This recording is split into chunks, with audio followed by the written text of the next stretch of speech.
Okay, kama Dr. Emmanuel ambaye sijai kufeli hata siku moja. Najua hizi wengi mnazijua, mnazionaga sana tu, unazijua.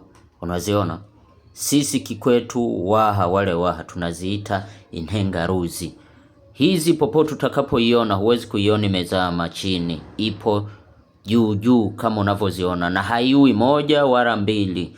Sasa itakayotumika ukija kuzikuta zipo mbili eneo hilo, basi hizo hazifai. Tafuta sehemu utakapozikuta zimerundikana kama hivi, zinacheza cheza kama hivi, hazihami. Hizi waga hazihami. Fuatilia vizuri, waga hazihami. Leo ndo nakupa sasa faida yake. Najua unaziona sana. Faida, nataka nikupe faida kama 3. Nataka nikupe faida kama 3. Ambapo utakapokuwa unaiona unajua kabisa hapa nimepata. Na kuzipata sio kila sehemu ya maji, eti kokote kwenye maji utazikuta. Hapana, ni sehemu moja moja sana, sehemu moja moja sana. Sema kuna maeneo, kuna mikoa mingine zinapatikana kwa wingi, ila kuna baadhi ya mikoa mingine hazipatikani sana.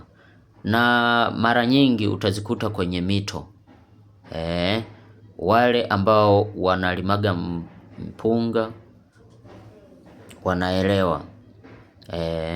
Sasa basi, faida ya kwanza kwa wewe ambaye unajikuta una mtoto bado mdogo amechelewa kutembea au amechelewa kuongea au kuna kitu kama kimemvimba, yani unahisi labda, yani kuna vitu vinamvimba vimba, hii ni dawa moja wapo. Lakini pia wale ambao una mtoto, wale ambao mna watoto wachanga, mtoto wako mwanao unakuta utosi wake haujakomaa, unacheza cheza bado unamsumbua, hakikisha unatumia dawa hii. Matumizi yake utakavyoiandaa, chukua hao, hata ukipata 5, 3, 2, wangapi, ukishawapata, kuwapata na kuaga ni kipengele sana.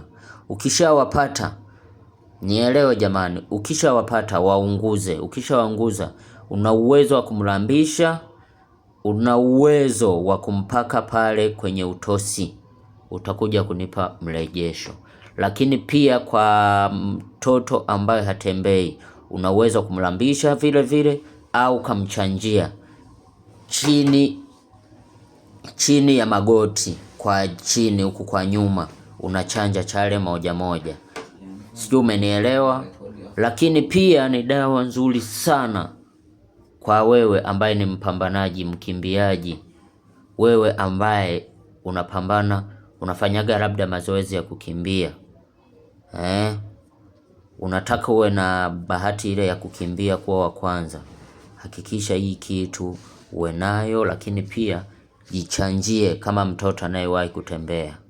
Fanya hivyo na wewe utakuja kunipa mrejesho mzuri. Waga Dr. Emmanuel, kama unanifuatilia, sijai kufeli. Pia share video hii.